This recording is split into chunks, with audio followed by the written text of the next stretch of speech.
오늘은 마중물이 살 때까지 네 번째 시간으로 응답받기 위해라는 제목으로 함께 말씀을 나누려고 합니다. 사실 오늘 성찬식이 있기에 최대한 말씀은 짧게 하고 성찬식을 함께 참여하도록 하겠습니다. 사실 제 개인적인 바람 중에 하나는 성찬 예식만으로 예배를 했으면 하는 바람도 있습니다. 사실은 이 성찬 예식 자체가 말씀인데 저희가 굳이 설교를 하고 또 성찬을 하는 것보다는 제가 기도하면서 우리 또 임원들과 잘 상의하면서 예배를 잘 디자인해서 언젠가는 한 번은 성찬 예식 자체가 예배가 될 수 있도록 한번 기도하고 기획하고 우리 성도님들과 함께 그렇게 예배했으면 좋겠습니다. 제가 지난주에 제목도 좀 비슷하죠. 지난주엔 제가 기도하기 위해라는 제목으로 말씀을 전했는데, 지난주에 그렇게 기도하기 위해서 우리가 더 기도의 자리에 나가기 위해서 우리가 뜻을 세워야 되고, 그 다음에 사랑해야 되고, 그 다음에 성실해야 된다라는 제목으로 그런 내용으로 말씀을 나눴습니다. 어떻게 지난 한 주간 정말 기도하는 뜻을 세우고 그 기도의 자리를 성실함으로 한번 지켜보셨습니까? 1부는 한 명 대답하셨는데 2부는 한 명도 대답을 안 하시는군요. 이러면 제가 설교하는 의미가 있을까 싶은 생각도 있고, 네, 우리가 기도의 자리에 성실함으로 정말 내가 한번 기도해봐야겠다라는 뜻을 세우고 나아가셔야 됩니다. 또 그렇게 되시기를 주님의 이름으로 축원합니다. 오늘 기도 제목만 보면 응답받기 위해 무슨 응답받는 비결을 가르쳐 주는 것처럼 그런 느낌이 들 수 있는데, 사실은 그건 아니고요.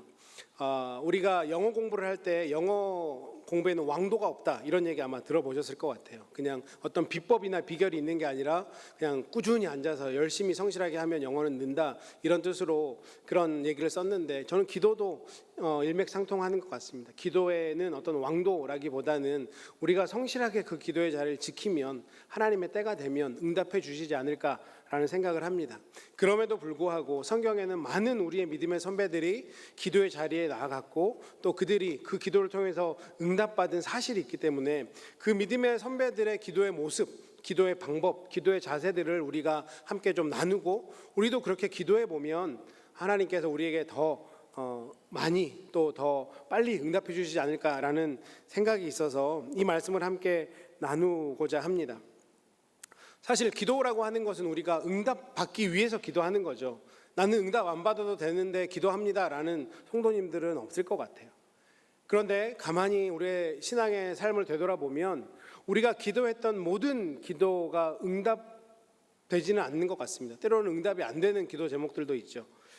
제가 대학교 1학년 때 좋아했던 자매가 있습니다. 그래서 막 소가리를 하다가 그래도 내가 한번 고백은 해봐야겠다라는 그런 생각을 하고 있던 차에, 네, 이게 재밌는 얘기인가요? 신앙 그 어떤 전집 같은 걸 봤는데 거기에 우리가 잘 아는 박종호, 요즘 찬양사라고 하는 박종호 장로님의 자기의 신앙 에세이가 실린 걸 본 적이 있습니다. 그래서 본인이 어떻게 이 길을 걷고 있는지에 대한 자기의 자서전적인 에세이였는데, 거기에 보니까 자기가 이 지금 살고 있는 아내가 너무 마음에 들어서 하루 금식 기도를 하고 프로포즈를 했더니 결혼을 했다는 그걸 보고 아멘, 이건 하나님 나에게 주신 메시지다 하고 이제 제가 마음에 두었던 자매에게 편지를 썼죠. 내가 당신을 좀 좋아하는 것 같은데 같이 교제해보면 어떻겠냐라고 편지를 써서 보냈습니다. 그리고 나서 저도 박종호 찬양사님의 그 간증대로 하루 금식을 했습니다. 결과는 지금 저 자매가 그 자매는 아니라서 네. 제가 정말 떨리고 두려운 마음으로 그 자매의 편지를 기다렸는데 한참 있다 편지가 왔어요. 얼마 그걸 여는 순간 긴장이 되겠습니까? 편지를 열고 편지를 봤는데 그 안에 되게 이쁘게 그 프렌드십이라는 단어를 크게 이렇게 단어를 코팅까지 해가지고 큰 프렌드십 단어 안에 작은 글씨로 프렌드십을 한 300개는 써놓은 것 같아요. 우리는 우정이다, 사랑이 아니다, 이런 뜻인 거죠. 그러면서 그 편지에 제 기억에 어떤 내용이었냐면, 너는 참 좋은 사람이고 너는 서울에서 학교를 다니고 본인은 광주에서 학교를 다니니 거리도 너무 멀고, 또 자기가 지금 이제 막 대학을 들어와서 공부를 좀 열심히 해보고 싶은 생각도 있으니 너의 그 마음은 너무 고마우나 힘들 것 같다. 싫다는 얘기예요. 네, 그 앞에 뭐 여기로 다 필요 없고 싫다는 얘기입니다. 뭐 사실은 맘만 있으면 뭐 그 거리야 뭐 그게 문제가 되겠습니까? 안타까운 것은 이 사실을 제 아내가 알아서 지금도 때때로 너 그렇게 누군가에게 거절받던 영혼 내가 거두어줬는데 나한테 잘해야 된다. 아직도 그렇게 구박을 하고 있습니다. 제가 이 뼈아픈 얘기를 왜 드리냐면 우리의 기도가 제가 금식 기도까지 했다니까요. 그런데 이거는 확실히 응답 안 된 거잖아요. 응답을 기다리고 있는 것도 아니고 응답이 안 된 거예요. 기도하면 응답이 되지 않는 기도도 있다라고 하는 것이죠. 그런데 기도라고 하는 게 잘 생각해 보면 우리 성도들에게 주신 특권이거든요. 우리 삶에 고난과 역경이 찾아왔을 때 또 어떤 삶의 필요가 있을 때 기도하면 응답해 주시는 성도들만이 갖는 특권입니다. 우리가 죄로 인해 죽을 수밖에 없던 이 인생을 주님께서 우리 삶 가운데 찾아오셨고 우리에게 구원을 베풀어 주신 것도 감사한데 기도라는 특권을 주셨어요. 이 기도를 통해서 우리는 분명히 응답받을 수 있는 겁니다. 그렇다 하면 우리가 그래도 이왕 신앙생활을 할 때 기도하고 응답받으면 훨씬 더 유익한 거잖아요. 어떻게 하면 기도하고 응답받을 수 있는지, 특별히 오늘 시편 119편의 말씀을 통해서 우리가 하는 기도의 응답을 잘 받게 하기 위해서 어떤 부분에 더 노력을 하면 좋을지 함께 말씀을 나누고 또 이 말씀을 붙잡고 우리가 기도의 자리로 나아갔으면 좋겠습니다. 첫 번째로 오늘 말씀을 보니까 우리가 그래도 우리의 기도가 응답되게 하기 위해서 필요한 것이 무엇이냐면 전심으로 기도해야 된다라고 하는 것입니다. 오늘 시편 145편 말씀을 보니까 내가 전심으로 여호와께 부르짖었다라고 고백하고 있죠. 사실 그냥 언뜻 보면 기도하는데 그러면 누가 대충 하는 사람이 있습니까? 전심으로 하지 않습니까? 라고 생각하실 수 있을 것 같아요. 그런데 또 조금만 더 깊이 생각해 보면 내가 지금 하고 있는 기도가 정말 내가 전심으로 하는 기도인가? 우리가 출애굽기 공부를 하신 분들은 기억하시겠습니다만 그 부르짖다라고 하는 자아크라는 단어 설명해 드렸잖아요. 그렇게 절박하게 마치 낭떠러지에서 나뭇가지 하나를 붙잡고 있으면서 지금 몇 초 안에 나를 구해주지 않으면 내가 이제 저 밑에 떨어져 죽게 되는 그런 어떤 상황에서 부르짖는 것처럼 나 좀 살려달라고 부르짖는 것처럼 그런 마음으로 부르짖는 그런 전심으로 주님 앞에 기도하는 모습이 필요하다라고 하는 거죠. 잘 생각해 보면 우리 삶에 언젠가부터 이런 전심 아니면 간절함, 애절함 이런 것들이 조금은 사라져 있지는 않은지, 어느 순간 우리의 기도가 좀 평범해지고 무뎌져 있지는 않은지 우리의 모습을 한번 잘 살펴보았으면 좋겠습니다. 왜 우리의 그런 간절함이 사라졌을까요? 아이러니하게도 우리의 삶이 조금 더 풍요로워지고 살만해지고 하니까 내 기도가 간절함이 사라지고 애절함이 사라진 건 아닐까? 육신의 만족 때문에 내 영혼의 갈급함이 줄어든 건 아닐까라는 생각을 해봅니다. 또 우리의 기도가 간절하지 않는 이유는 어떤 측면에서 보면 우리의 교만 때문이기도 한 것 같습니다. 어떤 교만이냐면 어떤 일이 나에게 닥쳤을 때 예전에는 주님만이 이것을 해결해 줄 수 있다고 주님 나에게 지혜도 주고 능력도 달라고 기도하지만 우리의 삶의 연륜이 쌓이면서 이민 생활의 연륜이 쌓이면서 그냥 내가 해결할 수 있을 것 같은 거예요. 이거는 내가 이렇게 해왔으니까 이렇게 하면 되겠지. 하나님을 의지하는 것이 아니라 그냥 나를 의지하고 내 경험을 의지하고 내 능력을 의지하면서 그런 간절함들이 사라지는 거죠. 아주 작은 부분까지 하나님과 상의하고 하나님이 어떻게 하시는지 하나님의 뜻을 구하고 그 뜻대로 내가 해야 되는데 그냥 내가 삶의 연륜이 많아지면 많아질수록 내가 하나님 앞에서 더 교만해지고 있지는 않은지, 그 교만함이 나의 기도의 간절함을 갉아먹고 있지는 않은지 우리의 모습을 살펴보셨으면 좋겠습니다. 그렇다면 우리가 어떻게 간절하게 기도할 수 있을까? 이것은 제가 지난주에 말씀드렸던 것처럼 일정 부분은 우리가 사랑하면 우리의 기도는 더 간절해질 수밖에 없는 것 같습니다. 사실 우리가 가족을 위해서 기도할 때 가장 간절하게 기도하지 않나요? 내가 가장 사랑하니까. 내 사랑하는 친구들, 내 사랑하는 교회, 그 사랑이 깊어지면 깊어질수록 우리의 기도는 간절해질 수밖에 없는 거죠. 요즘 무엇을 가장 사랑하고 계십니까? 내 기도의 자리, 내 기도의 영역이 더 넓어지고 더 간절해지기 원한다면 내 사랑의 영역을 넓혀가십시오. 내가 사랑하는 바운더리를 내 가족뿐만 아니라 정말 믿지 않는 어떤 영혼, 하나님 앞으로 다시 돌아오기를 원하는 영혼, 그 영혼들을 더 사랑하게 해달라고 먼저 기도하시고 그 사랑이 커지면 커질수록 우리의 기도는 깊어지고 간절해질 것입니다. 그렇게 예수님의 마음으로, 예수 그리스도의 심장으로 간절히 기도하는 저와 여러분이 되셨으면 좋겠습니다. 하나님을 사랑하듯이 내 이웃을 내 몸과 같이 사랑하라고 하신 그 말씀에는 그 하나님의 뜻도 있지 않겠습니까? 너희가 너희 이웃을 그렇게 사랑하면 더 기도의 자리에 나아갈 수밖에 없다. 더 간절히 기도할 수밖에 없다. 그 원리를 아시는 하나님께서 하나님을 사랑하듯이 내 몸을 사랑하듯이 내 이웃을 사랑하라고 하신 그 말씀을 실천함으로 더 깊어진 더 간절한 기도로 하나님 앞에 나아가시는 저와 여러분 되시기를 주님의 이름으로 축원합니다. 두 번째는 오늘 본문에 찾을 수 있는 우리의 좀 더 응답받을 수 있는 그 방법은 하나님 말씀에 기초를 둔 기도를 드려야 된다라고 하는 것입니다. 오늘 본문 말씀 147절과 148절을 다시 한번 보시면 내가 날이 밝기 전에 부르짖으며 주의 말씀을 바라싸우며 이렇게 말씀합니다. 자, 날이 밝기 전에 부르짖으며 이것은 정황적으로 보면 아마 새벽에 나아가서 주님 앞에 기도했던 것 같아요. 그런데 그냥 기도한 게 아니라 주님의 말씀을 바랬다라고 기도하고 있습니다.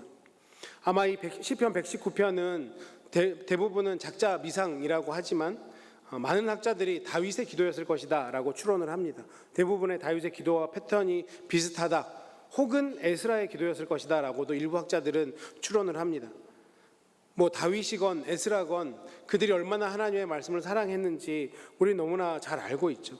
우리가 기도의 자리에 나아갈 때 그저 우리의 요구만, 우리의 요청만 하나님 앞에 드리는 것이 아니라 우리가 기도할 때 하나님의 말씀을 가지고 기도하면 훨씬 더 파워풀하다는 것을 우리는 경험할 수 있습니다.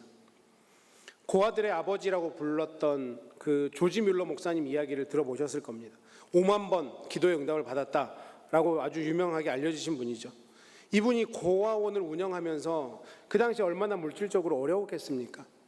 그렇게 물질적으로 어려움을 경험할 때마다 이 조지 뮬러 목사님이 돈을 꾸러 아는 사람에게 다니는 게 아니라 오히려 자기의 기도방으로 들어갔답니다. 근데 그냥 들어가지 않고 성경책을 가지고 기도방으로 들어갔다라고 그 자서전에 쓰여져 있습니다. 그러면서 그렇게 기도하셨다라고 그래요.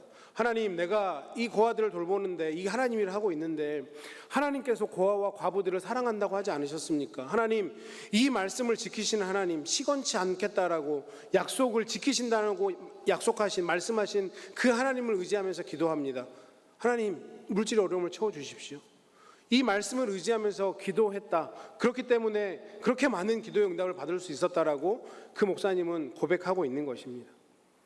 우리도 이와 같이 구해야 되지 않겠습니까? 우리가 누군가를 위해서 기도할 때 그냥 기도만 하는 것이 아니라 하나님께서 약속해 주신 그 말씀을 붙잡고 마치 하나님의 협박하는 건 아니지만 우리 주변에 지금 아픈 분들 많잖아요. 우리 새벽마다 같이 기도하고 있지 않습니까? 그럴 때 그냥 낫게 해달라고 기도하는 것이 아니라 여호와 라파, 치료의 하나님이신 하나님께서 우리의 기도 가운데 저들의 우리 환자들 가운데 환우들 가운데 하나님께 역사해 달라고 하나님께서 치료의 광선을 발하여 주신다고 했으니 여호와를 사랑하는 자들에게 여호와를 구하는 자들에게 그 치료의 광선을 발해 주십시오 라고 기도하면 그 기도가 훨씬 더 파워풀하다라는 것입니다. 혹시 갈 길을 몰라 방황하고 있는 성도들이 있다면 여호와 로이, 우리의 목자 되신 하나님, 우리의 목자 되신다고 약속해 주셨으니 당신의 양을 붙잡아 주시고 갈 길을 밝히 보여주십시오. 인도해 주십시오. 그렇게 기도해야 되지 않겠습니까? 다시 말씀드리면 우리가 정말 기도 응답을 받기 위해서 그냥 기도하는 것이 아니라 하나님의 말씀을 많이 읽는 것이 필요하다라는 것입니다. 왜냐하면 그 말씀이 하나님이시기 때문에 그렇습니다. 그런데 우리가 기도하러 갈 때 조지 뮬러 목사님처럼 그냥 이 성경책을 들고 들어가서 하나님 앞에 기도하면서 하나님 잠깐만요 하면서 이렇게 막 그 말씀이 어디 있더라 이렇게 찾다가 기도하면 세상 말로 가오가 안 살잖아요. 그래서 평상시에 말씀을 많이 묵상하셔야 돼요. 그냥 기도할 때 필요한 구절들은 우리 입에서 그냥 나올 수 있도록 훨씬 더 그래야 파워풀하지 않겠습니까? 이 말씀을 가까이 하는 일이 기도자에게는 반드시 필요하다는 거예요. 약속의 하나님, 그 약속을 이루시는 하나님, 하나님께서 이 약속의 말씀을 우리에게 주셨으니 이 약속의 말씀을 붙잡고 기도하오니 하나님 이루어 주십시오. 그러면 하나님께서 당연히 신실하게 우리의 기도 가운데 응답하지 않겠습니까? 우리 기도자에게 필요한 것은 말씀을 가까이 하는 것이 필요하다. 이것을 반드시 기억하시고, 그래서 말씀의 삶과 기도의 삶이 같이, 그 두 축이 같이 굴러갈 수 있는 그런 삶을 살아내시기를 주님의 이름으로 축원합니다. 마지막입니다. 우리가 기도에 응답받기 위해서 정말 저는 이 부분도 중요하다고 생각하는데, 우리의 응답을 확인하셔야 됩니다. 우리의 기도가 어떻게 응답되었는지, 아니면 아직도 기다리고 있는 기도인지 확인해 보셔야 돼요. 오늘 본문 145절을 다시 보면 다윗이 이렇게 간구하죠. 내게 응답하소서라고 말씀하고 있습니다. 무슨 뜻입니까? 나에게 응답하시는 그것을 다시 한번 확인해 보는 거예요. 우리의 기도 생활에서 기도하는 것만큼 중요한 게 뭐냐면, 내 기도가 응답되었는지 응답되지 않았는지 그 하나님을 주목해 보는 것이 굉장히 중요합니다. 우리가 응답되었으면, 우리의 기도 가운데 하나님이 응답해 주셨으면 그 다음에 무엇을 해야 될까요? 감사를 올려드리고 찬양을 올려드리고 영광을 올려드려야 되지 않겠습니까? 그런데 우리가 했던 기도에 어떤 기도를 했는지도 모른 채 그렇게 살아간다면 그것만큼 부끄러운 일은 없을 것 같습니다. 하나님 입장에서도 보면, 우리가 만약에 어떤 사람이 우리에게 어떤 부탁을 했어요. 고민해 보다가 그래, 이 사람이 좀 간절하는 것 같으니 내가 들어줘야겠다. 그 부탁을 들어줬어요. 그런데 그 일이 이루어지고 나니까 이 사람이 아무 얘기도 없이 마치 아무 일이 없었던 듯이 이런 방구하지 않으면 우리 성도님들의 마음이 어떠실 것 같습니까? 다음엔 내가 저 사람을 도와줘도 될까? 굳이 안 도와줘도 되지 않을까? 혹시 우리가 기도자의 모습으로 그렇게 하나님을 대하고 있지는 않은지, 응답을 받았는지 안 받았는지도 모른 채 그렇게 살아가고 있지는 않은지 우리의 모습을 한번 살펴보았으면 좋겠습니다. 내가 기도했다면 그 기도를 하나님께서 어떻게 응답해 주셨는지, 아니면 더 기도해야 될지 한번 살펴보아야 되지 않겠습니까? 하나님이 우리를 기도의 자리로 초대하는 이유는 결국에는 하나님과의 친밀한 관계거든요. 이 기도하고 기도에 응답해 주는 그 과정을 통해서 하나님을 더 알아가고 하나님의 사랑을 더 경험하고 그분과 내가 더 가까워지기를 원하는 마음으로 우리를 기도의 자리로 초대하시는 겁니다. 그러면 그 기도의 모든 과정들을 통해서 그 기도의 목적이 결국은 내가 하나님과 가까워지는 데 있다, 이것을 깨닫고 하나님과 계속해서 깊은 터치를 해야 되는데, 그것을 원하시고 하나님 우리에게 때로는 어려운 환경을 주시기도 하고 우리를 기도의 자리로 부르시기도 하고, 그 모든 일련의 과정들을 통해서 하나님과 한 걸음 한 걸음 더 가까워지기 원하시는데 우리는 그냥 기도하고 나 몰라라 하고 있지는 않은지, 우리가 우리의 영적 안테나를 세워야 될 필요가 있다고 하는 거죠. 앞서 제가 조지 뮬러 목사님 말씀을 드렸는데, 이 목사님이 5만 번 기도 응답을 받았다라고 하는 얘기를 들으면 마음에 어떤 생각이 드십니까? 아마 첫 번째는 그분은 뭐 훌륭하신 분이었나 보다, 나보다 훨씬 훌륭하니까 5만 번이나 응답을 받았겠지, 뭐 이거는 내 비즈니스가 아니다, 이렇게 생각하시는 분이 있을 수 있고, 두 번째는 나도 그 목사님처럼 5만 번 기도 응답 받고 싶다, 어떻게 해야 될까, 이런 궁금증을 받는 분들이 계실 것 같고, 간혹 독특한 분들은 정말 5만 번일까, 49,999번은 아닐까, 그 5만 번을 다 센 걸까, 그냥 이렇게 그냥 딴 생각하시는 분도 있을 것 같아요. 우리도 조지 뮬러 목사님처럼 5만 번 기도 응답 받을 수 있을까요? 아멘. 아마 어쩌면 우리는 5만 번 이상 응답 받으신 분도 이 안에 있을 수도 있습니다. 우리가 카운트하지 않아서 그렇죠. 우리 기도가 응답됐는지 응답되지 않았는지 우리가 카운트하지 않아서 모르고 지나가는 겁니다. 제가 어렸을 때, 제가 모태신앙이었으니까 어렸을 때부터 늘 신앙교육 받잖아요. 밥 먹을 때 기도해야 된다. 그래서 어렸을 때부터 뭔가 인지가 없을 때부터 늘 밥을 먹을 때는 기도를 했습니다. 하나님, 이 음식 먹고 튼튼하게 해주십시오. 하루 3번씩 꼬박꼬박 기도했습니다. 그 기도의 응답이 지금 이 모양입니다. 가장 튼튼하지 않습니까? 우리 세빛사랑 교회에서 가장 튼튼한 사람 중에 한 명이라고 생각합니다. 응답받은 거예요. 어느 순간 이렇게 기도해서는 안 되겠다 싶더라고요. 더 튼튼해지면 안 되니까. 그래서 기도가 바뀌었습니다. 하나님, 이 음식 먹고 건강하게 해주십시오. 그 기도에도 하나님이 응답해 주셨어요. 제가 우스갯소리로 하는 얘기지만 정말 뚱뚱한 사람 중에 가장 건강한 사람이 이성철 목사님 1등이고 제가 2등인 것 같다. 뚱뚱한 거 치고는 1년 내내 별로 아픈 적이 없습니다. 지금도 건강하게 그냥 살아가고 있어요. 이게 그냥 건강한 게 아니라 하나님의 기도 응답이라니까. 그렇게 어렸을 때부터 사실은 간절하게 기도하지도 않았는데 하나님께서 그 기도에 신실하게 응답해 주시는 거예요.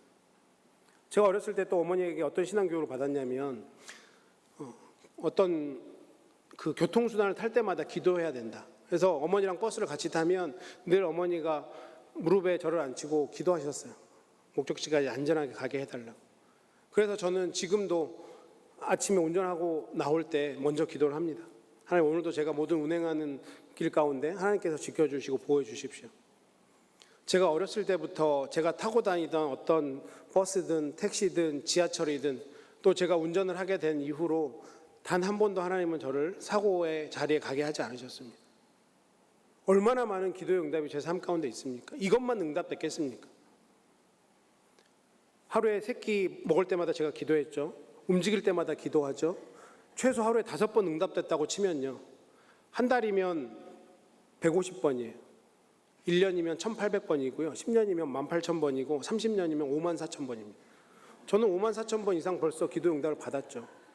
하나님이 이렇게 역사해 주셨는데 제가 입을 딱 닫고 하나님 그건 모르겠고 그냥 나한테 이것만 주세요 하면 하나님 입장에서는 얼마나 마음이 아프실까요? 저만 이 기도의 응답 받았겠습니까? 우리 성도님들은요, 얼마나 많은 기도의 응답이 성도님들 삶 가운데 하나님께서 허락해 주셨는데 우리가 그것에 대한 감사와 찬양과 영광은 얼마나 올려드렸을까요? 하나님은 오늘도 그렇게 우리의 관계 속에서 우리의 기도에 응답해 주시면서 너와 내가 더 가까워지자 초대하고 계시는데 우리의 기도의 생활은 어떻습니까? 기도하자고 그러면 잠깐 오랫동안 기도한 것 같은데 1분 지나고 2분 지나고 내가 뭘 기도해야 될지도 모르겠고 그러니 기도의 자리에 나가는 것도 망설여지고 그렇지 않습니까? 그런데 이렇게 기도 생활을 하시다 보면 기도의 자리가 영역이 지경이 넓어질 수밖에 없습니다. 내 기도가 응답됐는지 응답되지 않았는지 확인할 수 있는 좋은 방법이 있는데 저는 대학교 때부터 기도 노트를 썼습니다. 기도 노트를 써서 우리 지난 출애굽기 성경 공부할 때도 제 아내가 그런 고백했잖아요. 거짓말 하는 것 중에 어떤 거짓말이 있냐 했더니 우리 크리스찬들 중에는 제가 기도하겠습니다 해놓고 기도하지 않는 그런 경우가 너무 많은 것 같다 이런 얘기를 한 적이 있는데 저도 대학교 때 그걸 좀 느꼈던 것 같아요. 그래서 그때는 다이어리를 많이 쓸 때라서 다이어리에 기도 제목이 생기면 적었습니다. 그리고 제가 다녔던 종교교육과라는 곳이 저희 학년에는 31명 있었거든요. 딱 좋아요. 하루에 한 명씩 1번부터 1일 날은 1번 기도하고 2일 날은 2번 기도하고 그렇게 31명을 기도의 제목 노트에 이름을 적습니다. 그리고 이름만 적으면 안 돼요. 노트에 그 기도 제목까지 적습니다.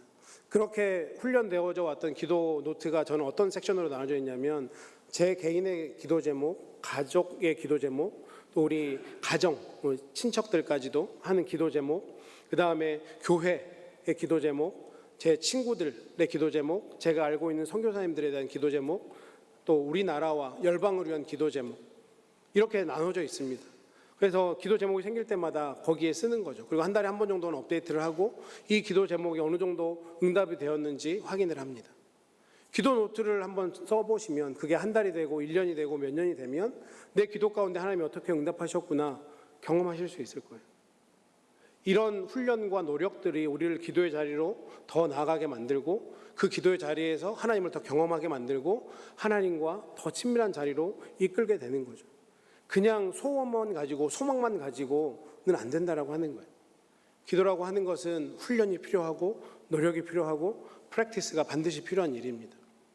오늘도 몇 가지의 클루를 제가 말씀드렸습니다. 이것들을 실천해 보시는 게 중요해요. 제가 다음 주에 설교하면서 또 여쭤볼 거예요. 지난 한 주간 그렇게 한번 살아보셨습니까? 네, 아무도 대답 안 해주시면 저는 또 얘기할 겁니다. 누가 이기는지 한번. 저조차고 기도하는 건 아니잖아요. 그렇죠? 우리 모두를 위해서, 우리 교회를 위해서, 하나님 나라를 위해서 하나님 우리를 기도 일꾼으로 세우셨습니다. 그러면 우리가 그 하나님의 부르심에 아주 작은 부분이라도 응답하고 또 그 응답을 통해서 하나님과 더 가까워지고, 그러면 우리의 영이 풍성해지고 우리의 신앙생활이 훨씬 더 재밌고 신나지 않겠습니까? 그 기도의 자리를 성실하게 지키시는 저와 여러분 되시기를 주님의 이름으로 축원합니다.